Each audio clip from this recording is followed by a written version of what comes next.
2018년과 2019년 겨울에 당시 저는 제가 섬기던 청년들과 함께 인도 콜카타라는 지역에 약 2주간의 단기 선교를 다녀온 적이 있습니다.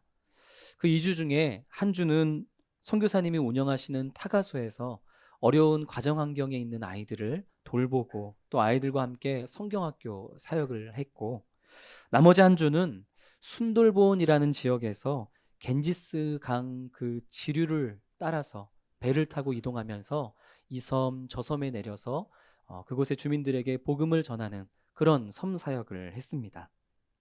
섬에 도착한 단기 선교팀이 가장 먼저 해야 될 일은 보다 많은 사람들이 복음을 들을 수 있도록 많은 사람들을 공터나 광장에 모으는 그런 일이었습니다. 그래서 주민들을 모으기 위해서 우리 청년들은, 자매들은 부채춤을 준비해 가고, 청년들은 태권도 또 격파 시범을 준비해 가고, 또 몇 편의 성극과 워십, 율동 이런 것들을 준비해 갔죠. 인원이 얼마 많지 않다 보니까 저도 늘 이 공연에 함께 참여하고는 했습니다. 그런데 태권도 격파 시험을 보이다가 엉뚱한 데를 쳐서 손목이 나가고, 또 이 자매들이 부채춤을 춰야 되는데 이제 이 친구들이 이제 배탈이 한 사람 두 사람 나면서 부채 꽃을 만들어야 되는데 꽃도 못 만들고, 이거 물결도 너무 짧고, 그러다 보니까 자매들과 이제 신체적으로 비슷한 제가 부채를 들고 예쁘게 꾸며 입고 나가서 이게 부채춤인지 칼춤인지 도무지 알 수 없는 그런 공연을 하기도 했습니다. 워십을 할 때면 또 다른 사람들 다 오른손 들 때 혼자 왼손 들고, 왼쪽 갈 때 혼자 오른쪽 가고, 이러면서 제가 이제 좀 전체적인 공연의 흐름을 깨기는 했지만, 그래서 또 그곳에 모인 분들에게 웃음을 주기도 했습니다. 근데 정말 감사했던 것은 그 과정 속에서 많은 섬의 주민들이 언제나 광장에 많이 모이게 되었다는 것이고, 그리고 이 한국에서 온 낯선 젊은이들에게 그 주민들이 온 관심을 집중하고 있던 그때에 그분들에게 예수 그리스도의 복음을 선포할 수 있었다는 사실입니다. 공연이 끝나고 이제 복음이 선포되기 시작하면 몇 분들은 실망하는 눈빛으로 또 집으로 돌아가 버리고는 합니다. 그러나 대부분의 주민들은 끝까지 남아서 예수 그리스도의 십자가, 그분의 죽으심과 부활하심과 승천하심과 또 그분을 믿음으로 말미암아 얻게 된다는 그 영생에 대해서 큰 관심을 기울이며 듣습니다. 정말 그 복음을 듣는 그 인도 분들의 눈빛과 그 표정을 저는 아직도 생생하게 기억합니다. 말씀을 선포한 이후에 이 예수 그리스도를 믿겠노라 결단하는 분들은 이제 이 설교자 앞으로 나오라고 초청을 하면 적지 않은 분들이 우르르 몰려 나옵니다. 근데 이 힌두교를 믿는 이 인도 분들의 입장에서 다양한 신들 중에 예수라는 신 하나 믿는 것은 사실 전혀 어려운 일이 아닙니다. 예수를 믿을 분은 나오라고 하면 많이들 나오는데 다시 한번 도전을 하죠. 많은 분들이 나오셨는데 다른 신들은 다 내어버리고 방금 말씀을 통해 들었던 예수 그리스도 한 분만 믿겠노라 고백하는 분, 그분만 이 자리에 남고 다른 분들은 돌아가시라고 다시 한번 도전하면 대부분의 섬들에서는 거의 한 사람도 남지 않고 다 돌아가 버리고 맙니다. 그런데 어떤 한 섬에서는 그 수많은 사람들이 다 돌아갔는데 딱 한 여자 어르신께서 무릎 꿇고 앉아 계시는 모습을 제가 경험한 적이 있습니다. 그 한 분의 모습 속에서 제가 얼마나 많은 은혜와 도전을 받았는지 모릅니다. 그분이 스스로를 하나님 앞에 죄인이라 고백하고, 그리고 구원자 예수 그리스도 그 한 분만을 이제 나의 구원자로 믿겠노라고 그렇게 결단할 수 있었던 것은 한국에서 온 젊은이들이 보여주었던 공연, 유독 한 사람이 자꾸 틀렸던 그 공연 때문이 아니라, 비록 그 공연을 보기 위해서 그 자리에 나오긴 했지만 그로 인해서 듣게 되었던 예수 그리스도의 선포된 복음 때문인 줄로 믿습니다. 성경에는 참 신비하고 놀라운 이적과 그런 기적들이 많이 등장하죠. 그 기적을 통해서 많은 사람들이 모이고 또 신비해하고 놀라워합니다.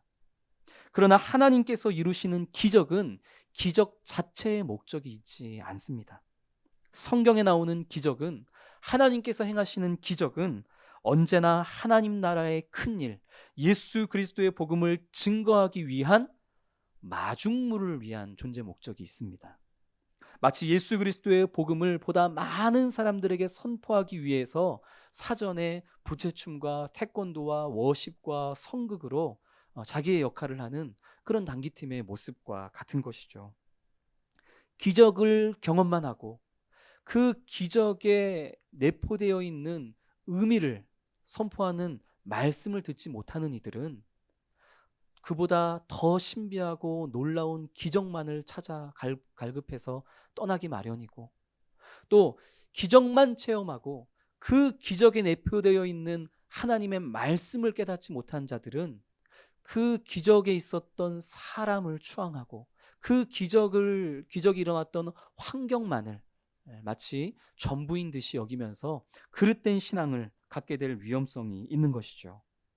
그래서 우리가 지난주 살펴봤던 것처럼, 그래서 사도 베드로는 지난주 성령 사건의 이 놀라운 기적에 이어서 그것을 마치 성경의 본문 삼아서 거기에 숨어 있는 하나님의 큰일과 예수 그리스도에 대해 설교를 했던 것입니다.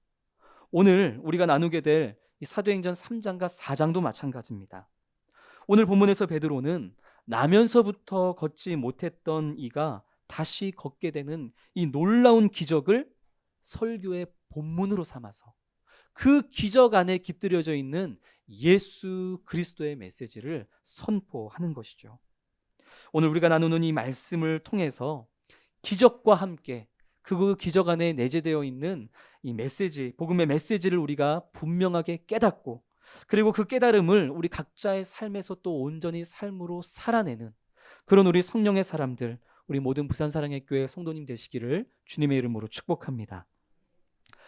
오늘 이 사도행전 3장에 나오는 본문의 기적은 예루살렘 성전 바깥들에서 안뜰로 이어지는 계단, 특별히 미문이라는 그런 한 23m 정도 되는 아주 아름다운 미입니다. 아주 아름답게 꾸며졌던 그 성전에 들어가는 문 앞에서 일어난 사건입니다. 1절에 보니까 제9시 기도 시간이라고 하는데, 오늘 본문에 나오는 제9시는 오늘날 우리가 사용하는 시간으로는 대략 오후 3시 정도 되는 시간입니다. 오후 3시 정도에 베드로와 요한이 이제 오후 기도, 저녁 기도를 하기 위해서 성전에 올라가고 있었던 것이죠. 그런데 1절에 올라가다라는 이 단어가 미완료 시제로 기록되었습니다. 지난주에도 우리 미완료 시제 나눈 적이 있는데요. 오늘만 올라간 것이 아니라 어제도 그제도 계속해서 올라왔었다라는 것을 의미하는 거죠. 2절을 보니까 나면서부터 못 걷게 되었던 이 병자도 날마다 성전 미문 앞에 앉아서 구걸을 했노라고 그렇게 기록을 하고 있습니다. 그러니까 1절과 2절의 말씀을 종합해 본다면 사도들도, 그리고 걷지 못하던 이 병자도 오늘만이 아니라 날마다 반복적으로 습관적으로 이 성전 앞에 있었다는 거고, 그랬다는 것은 이 사도들과 이 걷지 못하는 이의 만남이 오늘이 처음이지 않았을 가능성이 크다라는 거죠. 일상처럼 기도하기 위해 올라왔던 사도들은 일상처럼 그곳에 앉아 구걸하는 이 병자를 늘 마주치고 스쳐갔었다라는 겁니다. 그러나 성령 강림으로 말미암아, 성령의 함께 하심으로 말미암아 이들의 일상에 무언가 변화가 시작이 됩니다. 그것이 오늘 3장의 내용인 것이죠. 여느 날처럼 걷지 못하던 이 병자는 지나가던 베드로와 요한에게 무언가 자신에게 필요한 물질을 달라고 구걸을 합니다. 그러나 성령께서는 여느 날과는 다르게 두 사도로 하여금 지금까지는 그냥 스쳐 지나갔던 이 병자에게 보다 주목할 수 있도록, 집중할 수 있도록 역사하십니다. 그리고는 한 끼 또는 하루를 버틸 만한 물질만을 바라고 있는 이 병자에게 하루가 아니라 영원을 살아갈 수 있는 능력의 이름을 선포하게 하시는 것이죠. 우리 6절 말씀을 같이 한번 읽겠습니다. 베드로가 이르되 은과 금은 내게 없거니와 내게 있는 이것을 내게 주노니 나사렛 예수 그리스도의 이름으로 일어나 걸으라 하고. 아멘. 나사렛 예수 그리스도의 이름으로 일어나 걸으라. 한 끼 식사보다, 그리고 하루를 버틸 만한 물질보다 이 사람에게 더 간절하고 필요한 것, 그것을 선물한 것이죠. 우리 설교 노트 첫째에 예수의 이름으로 일어나 걸으라, 우리 이렇게 한번 적어보겠습니다. 이것이 성령의 사람이 언제 어디에서든 누구에게든 선포해야만 하는 것이기 때문입니다. 예수의 이름으로 일어나 걸으라. 성령께서는 나면서부터 걷지 못하던 이에게 정말로 필요한 것이 무엇인지를 볼 수 있게 하는 그 은혜를 두 사도에게 주셨습니다. 나사렛 예수 그리스도의 이름이죠.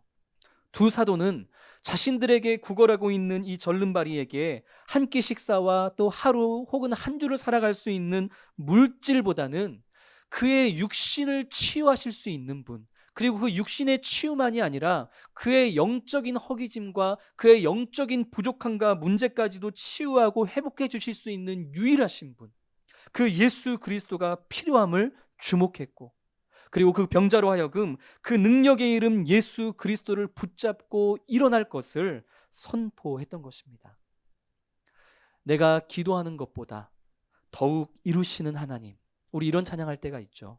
마찬가지로 이 두 사도도 지금 이 걷지 못하는 사람이 요청하고 구걸했던 것보다 더 큰 것이 무엇인지를 알았고 그것을 선물하고 있는 것입니다.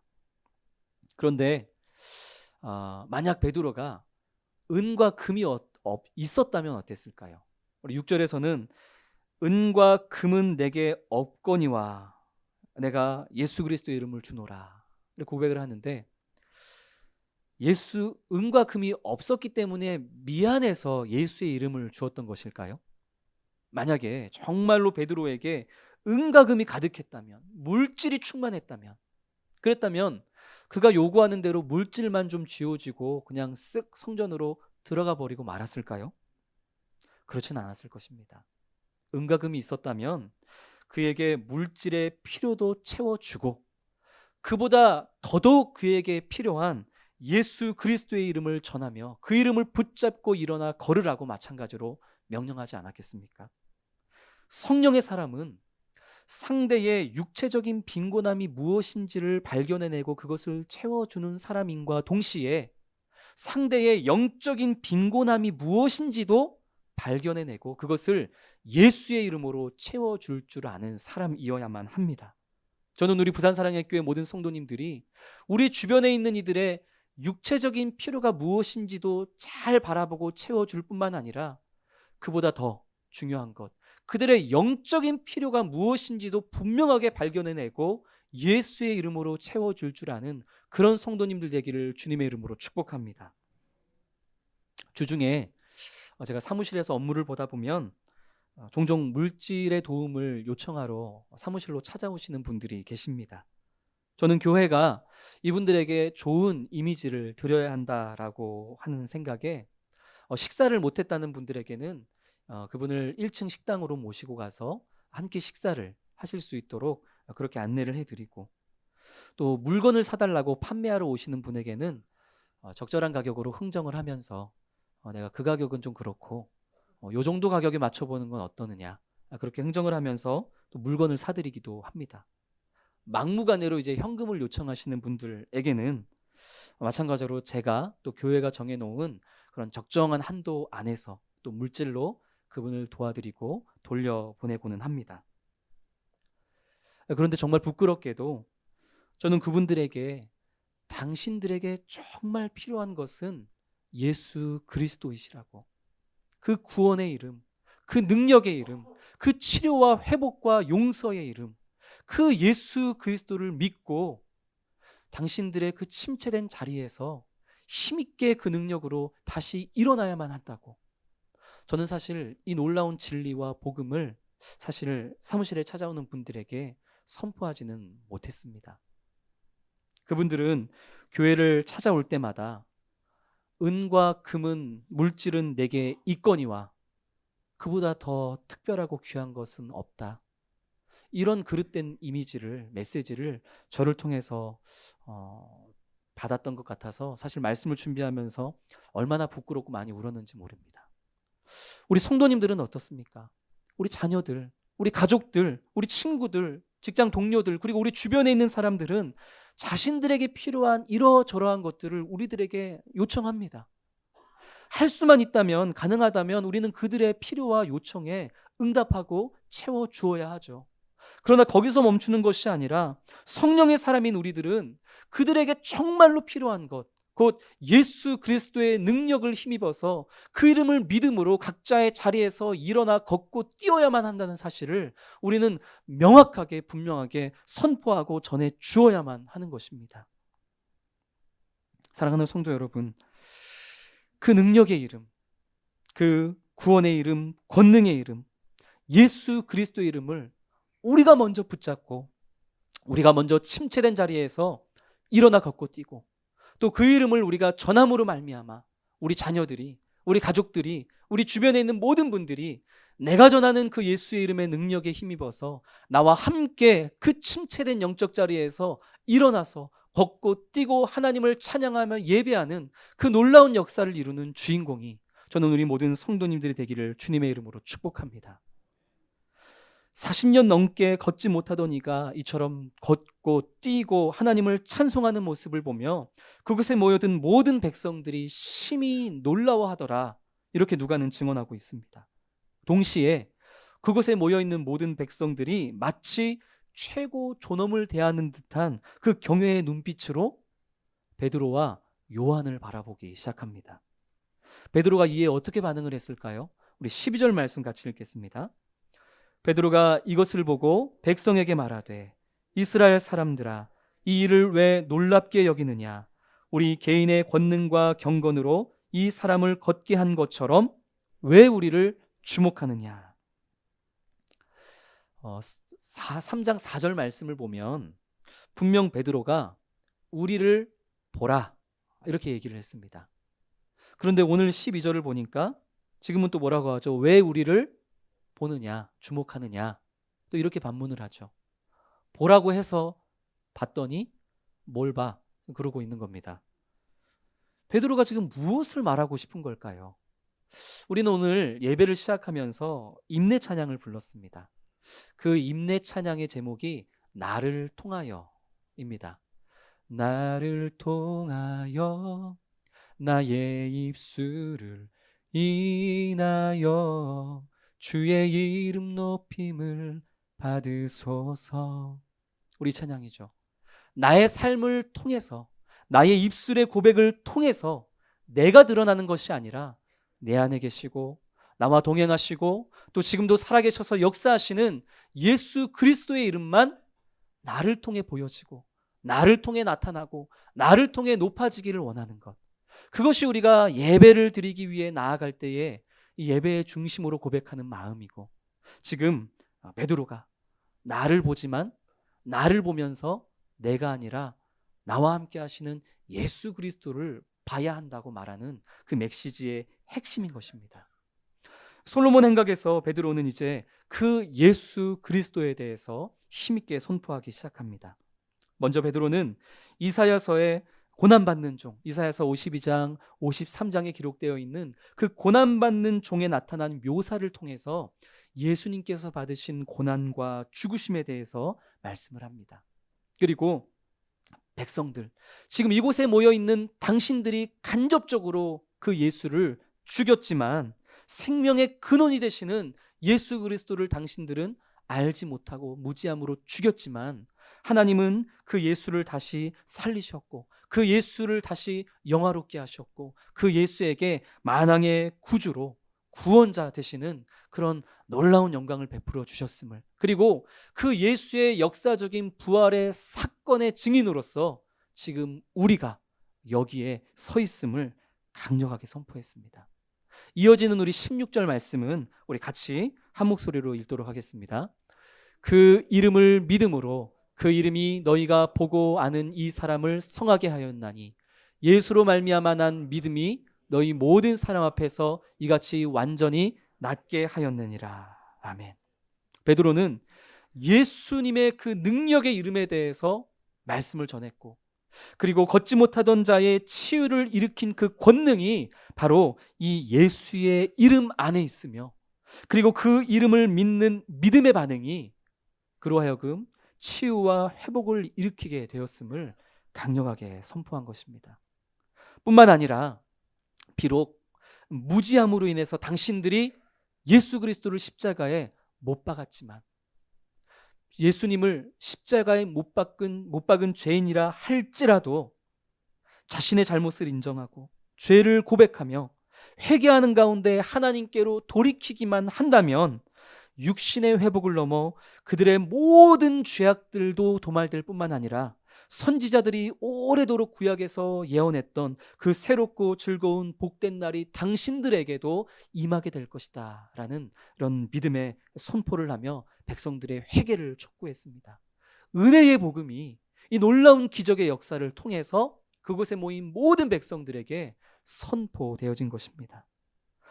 걷지 못했던 40년 된 병자가 다시 걷게 되는 기적은 많은 사람들을 모이게 했고, 그 모인 사람들로 하여금 참 신비함과 그리고 놀라움을 선사했지만, 그 뒤에 이어진 베드로의 설교, 예수 그리스도의 그 능력의 이름과 그 능력의 이름을 붙잡는 믿음에 대한 설교는 남자만 5천여 명 정도 되는 수많은 영혼들이 주께로 돌아오게 하는 놀라운 역사를 이룬 것입니다. 남자만 5천여 명이라는 것은 많게는 아이들과 여성들까지 포함하면 2만여 명 정도 될 수 있다라고 학자들은 또 생각을 합니다. 사랑하는 성도 여러분, 모두에게 이 능력의 이름, 이 권능의 이름, 이 생명의 이름 되시는 예수 그리스도의 이름이 필요합니다. 자녀들에게 필요합니다. 우리 자녀, 우리 가족들에게, 친지분들에게, 우리 이웃들에게, 동료들에게, 누구에게든 이 예수의 이름이 필요합니다. 우리가 그 예수의 이름을 그들에게 담대히 전할 때에, 가르칠 때에 이러한 놀라운 역사가 주의 나라의 통로가 된 우리들을 통해서 이루어지게 될 줄을 저는 믿습니다. 그런 축복의 통로로 살아가는 우리 모든 성도님들 되시기를 주님의 이름으로 축복합니다. 그러나 이 일로 인해서 베드로와 요한은 예루살렘 종교 지도자들에게 이제 본격적인 핍박과 박해를 받게 됩니다. 이것이 4장의 내용인데요. 우리 설교 노트 둘째에 예수의 이름으로 말하지 말라, 이렇게 한번 적어보겠습니다. 우리가 설교 노트 첫째에 적었던 예수의 이름으로 일어나 걸어라 하는 것은 성령의 사람으로서 우리가 언제 어디에서든 누구에게든 선포해야만 하는 것이고, 그러나 이 두 번째 예수의 이름으로 말하지 말라, 이것은 세상이 오늘도 우리에게 계속해서 속삭이는 유혹입니다. 예수의 이름을 증거했던 사도 베드로와 요한은 마찬가지로 이러한 유혹과 세상의 타협을, 그런 흔들림을 유혹을 받습니다. 제사장들, 그리고 성전 경비와 질서 유지에 대한 책임이 있었던 성전 맡은 자, 그리고 그 당시 이스라엘의 부유한 지배 계층이자 로마에 빌붙어서 이 로마의 정권과 그러한 체계가 계속 유지되기를 바랬던 이 사두개파 사람들, 이 종교 지도자들이 베드로와 요한을 옥에 가둬서 이틀 동안 다음 날까지 꼼짝없이 묶어둡니다. 다음 날이 되어서 이제 두 사도는 산헤드린 공회 앞에 서게 되는데, 이 산헤드린 공회라는 것은 유대 사회 안에서 일어나는 여러 가지 갈등과 문제들을 조정하는 역할을 하는 기관일 뿐만 아니라 율법에 따른 재판권을 행사할 수도 있었고, 또 형벌을 집행할 수도 있는 그러한 권력을 가진 유대 사회의 최고 권력 기관, 그것이 산헤드린 공회였습니다. 예수의 이름을 증거하다가 옥에 잡혀간 이 베드로와 요한이 이 산헤드린 앞에 서게 된 것이죠. 6절 말씀을 보니 이 산헤드린 공회 모임에 참석한 사람들의 명단이 몇 사람 기록이 되어 있는데, 누가 참석했죠? 대제사장 안나스, 가야바, 요한과 알렉산더와 대제사장들의 친척들까지도 다 모였더라, 이렇게 6절에 기록하는데요. 앞에 나오는 두 사람, 대제사장 안나스와 가야바, 이 두 사람 우리가 어디에서 본 이름 같습니다. 누구죠? 예수님을 체포하고 예수님에게 유죄 선고하도록 가담했던 대표적인 인물들, 그들이 바로 이 안나스와 가야바입니다. 요한복음 18장은 체포당하신 예수님께서 먼저는 이전의 대제사장이었던 안나스에게 잡혀가셔서 신문을 받으시고, 그 다음에 현재의 대제사장인 가야바에게 잡혀가셔서 또 신문을 받으셨다라는 것을 18장은 기록을 합니다. 그리고 이 안나스와 가야바는 장인과 사위의 관계이기도 했습니다.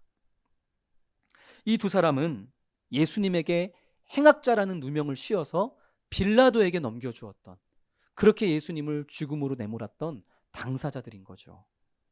지금 베드로와 요한은 이 스승이셨던 예수님을 불의한 방법으로 유죄로 몰아갔던 바로 그 당사자들, 그 안나스와 가야바 앞에 지금 자신들이 서 있게 된 것입니다.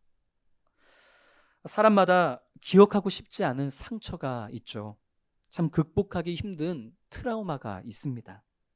지금 사내들인 공회 앞에 서 있던 베드로에게 있어서 그러한 극복하기 힘든 상처, 떠올리기 힘든 그 괴로움은 어떤 것이었을까요? 요한복음 18장은 큰 두 가지의 사건에 대해서 기록을 하는데, 첫 번째는 방금 말씀드린 것처럼 체포당하신 예수님께서 안나스와 가야바, 이 두 사람에게 잡혀가서 신문을 받으셨다, 그런 내용을 요한복음 18장은 첫 번째로 기록하고 있고, 두 번째로는 예수님의 신문 받으시는 그때에 나는 예수를 모른다, 나는 그의 제자가 아니다, 이렇게 예수님을 3번이나 부인했던 베드로에 대해서 요한복음 18장은 또한 기록하고 있습니다. 겁에 질려서 그저 자신의 안위만을 우선순위에 두고 나는 저 사람을 모른다고 3번이나 예수님을 부인했던 그날의 베드로. 베드로에게 있어서는 두고두고 그날의 기억이 상처고 괴로움이고 부끄러운 치부이자 트라우마로 남지 않았겠습니까? 그런데 지금 이 베드로의 두 눈앞에 바로 그때와 똑같은 상황이 펼쳐지게 된 것이죠. 근데 그때와 다른 것은 딱 하나 있습니다. 뭐가 다를까요? 예수님이 서 있던 자리에 이제는 내가 서 있다는 것, 그것만 달라진 것이죠. 예수님을 신문했던 자들도 똑같고, 예수님이 받으셔야만 했던 그런 핍박과 고난도 똑같고, 그리고 베드로가 받았던 질문도 예수님이 받았던 질문과 같은 질문이었습니다. 7절 말씀을 보면 이 산헤드린 공회에서 베드로에게 질문을 하죠. 너희가 무슨 권세와 누구의 이름으로 이 일을 행하느냐?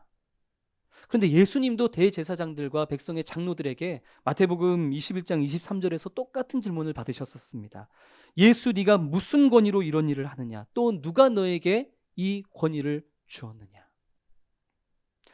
지금 베드로는 이전에 그 부끄러웠던 과거의 자신과 오늘을 살아가야 할 현재의 자신이 어떻게 살아가야 할 것인지에 대한 그러한 갈등 앞에 놓여져 있습니다. 이전의 베드로라면 겁에 질려서 자신만 살고자 또 이런저런 핑계를 대면서 예수님을 또 한 번 부인했을지도 모릅니다.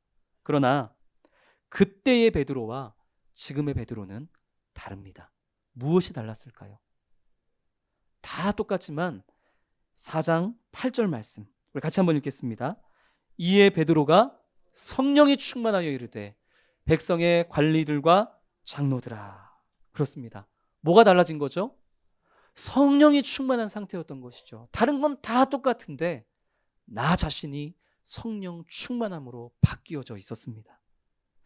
이 성령 충만한 베드로의 관심사는 예전처럼 자신에 대한 변명과 핑계가 아니라, 자신의 안위가 아니라 이제는 오직 예수 그리스도, 그 이름의 명예와 그 이름의 영광만 드높아지는 것에 집중되어 있습니다. 그래서 베드로는 이 산헤드린 공회 앞에서도 더 이상 겁에 질린 모습이 아니라 오히려 더 당당한 모습으로 공격적으로 예수 그리스도 이름을 그들에게도 선포하기 시작하는 것이죠. 우리 담대한 이 공회 앞에 베드로의 선포 10절부터 12절까지 말씀을 같이 읽겠습니다. 너희와 모든 이스라엘 백성들은 알라. 너희가 십자가에 못 박고 하나님이 죽은 자 가운데서 살리신 나사렛 예수 그리스도의 이름으로 이 사람이 건강하게 되어 너희 앞에 섰느니라.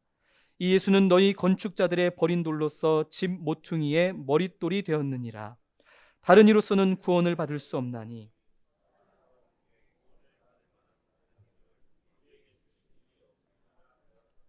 아멘. 저는 우리 부산 사랑역교회 성도님들이 어디에서든 누구에게든 이러한 믿음의 선포를 할 수 있는 그런 담대한 성도님들 되기를 소망합니다. 공회원들은 이 베드로와 요한의 이 강력하고도 담대한 선포 앞에서, 그리고 예수 이름의 그 능력으로 걷게 되어진 이가 지금 그곳에 함께 있는 이 명확한 증거 앞에서 아무런 할 말도 찾지 못했습니다. 그래서 이 사내들인 공회원들은 사도들을 바깥으로 물리고 자기들끼리 이 일을 어떻게 해결해야 되나 논의하기 시작합니다.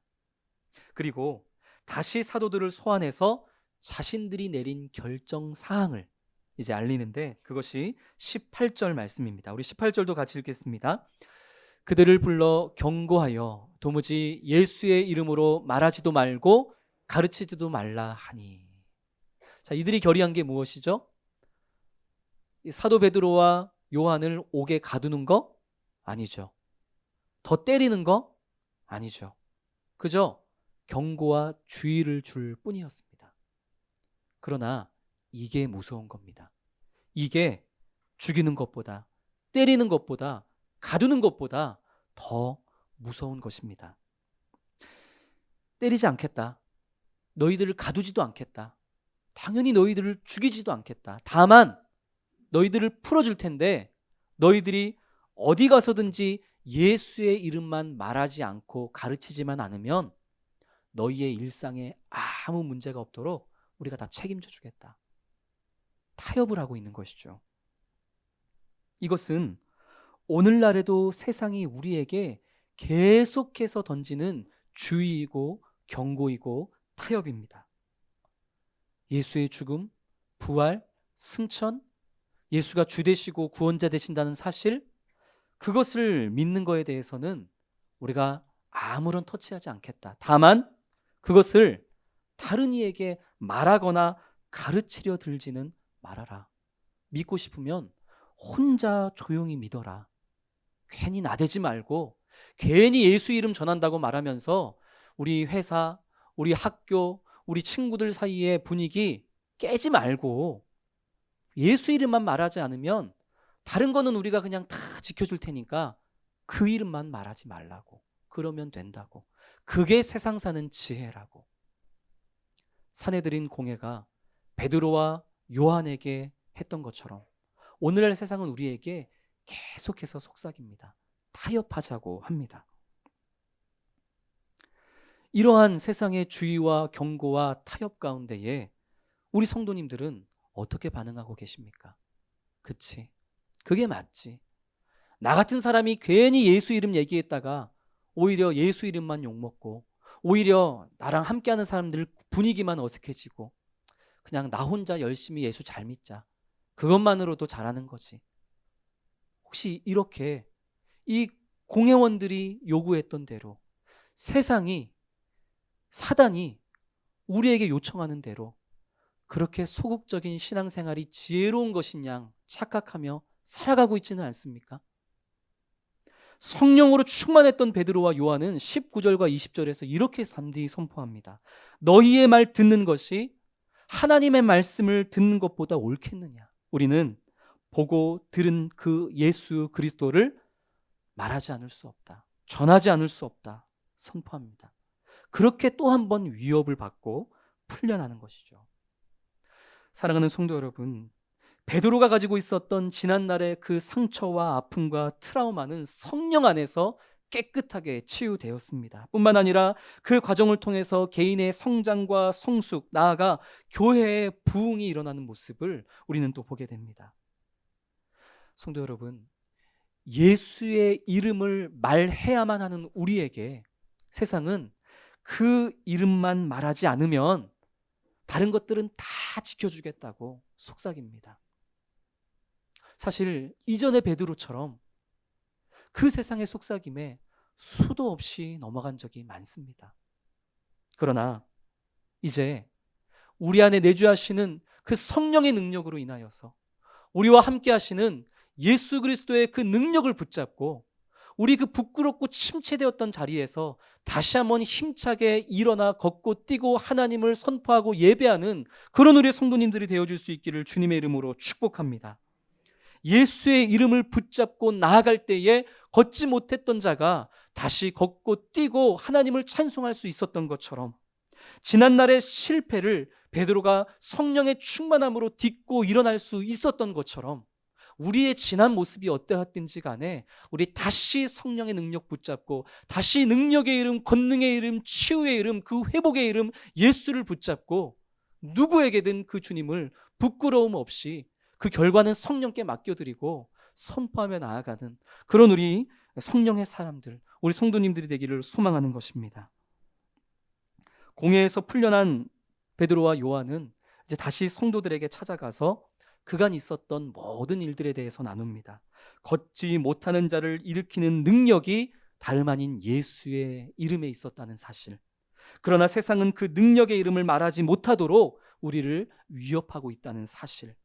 그럼에도 불구하고 우리는 듣고 본 바 예수의 이름을 증거하지 않을 수 없다는 그 결단을 성도들과 나누면서 예수의 이름으로 이 결단과 이 도전이 힘있게 이루어져 나아갈 수 있게 우리 함께 기도하자며 함께 모인 이들이 그렇게 합심으로 기도를 합니다. 우리 4장 23절부터 31절까지가 풀려난 두 사도와 교회의 성도들이 함께 기도를 하는 그 기도의 내용과 그 기도에 응답하시는 하나님의 모습을 우리에게 보여주는 본문인데요. 우리 기도하는 마음으로 함께 29절부터 31절까지의 말씀을 우리 같이 읽고 오늘 말씀을 맺도록 하겠습니다. 같이 읽겠습니다. 주여, 이제도 그들의 위협함을 굽어보시옵고 또 종들로 하여금 담대히 하나님의 말씀을 전하게 하여 주시오며 손을 내밀어 병을 낫게 하시옵고 표적과 기사가 거룩한 종 예수의 이름으로 이루어지게 하옵소서 하더라. 빌기를 다음에 모인 곳이 진동하더니 무리가 다 성령이 충만하여 담대히 하나님의 말씀을 전하니라. 아멘. 할렐루야. 날마다 세상의 위협에 흔들리지 말고 넘어가지 말고 예수의 이름만 말하지 않으면 It's okay, 다 너희 뜻대로 하게 해준다는 그러한 유혹에 마음 뺏기지 말고, 그럼에도 불구하고 예수의 이름으로 일어나 걸으라고, 당신에게 필요한 것은, 너희에게 필요한 것은, 내 자녀에게 필요한 것은, 우리 가정에 필요한 것은 돈보다 물질보다 예수 그리스도 이름을 의지하는 것이라고 그렇게 우리 선포하고 가르치고 전함으로 말미암아 내가 먼저 이 영적인 침체에서 일어나 걷고 뛰며 내가 전하는 예수로 우리 자녀들이, 우리 가족들이, 나와 함께하는 모든 이들이 함께 앉은 자리에서 일어나 걷고 뛰고 주님을 예배하는 그런 놀라운 하나님의 역사를 경험하는 이 한 주를 살아가는 모든 성도님 되시기를 주님의 이름으로 축복합니다. 주신 말씀을 마음에 새기며 또 우리가 찬양으로 고백한 그 믿음의 선포가 우리 한 주간의 삶에 분명하게 드러나고 나타나게 되기를 결단하면서 우리 그렇게 기도하기를 원합니다. 성령의 사람으로서 누구에게든지 가장 크고 가치 있는 선물, 그 예수의 이름을 전하고 가르치는 그런 한 주를 살아가는 우리 각자가 되어줄 수 있도록 성령님 은혜 베풀어 주옵소서. 그러나 주님, 세상은 우리로 예수의 이름은 말하지 말라고, 남들에게 피해 끼치지 말고 그냥 혼자 조용히 신앙생활하라고, 그것이 세상 사는 지혜라고 자꾸만 우리의 마음을 흔들어 놓습니다. 그 세상의 소리를 들을 때 그게 맞는 것 같이 생각될 때가 너무나 많습니다. 그러나 주님, 예수의 이름이 진정 능력의 이름이고 치유의 이름이고 생명과 축복의 이름임을 믿는 우리라면 어찌 세상의 유혹에 넘어가 그 능력의 이름을 말하지 않을 수 있겠습니까?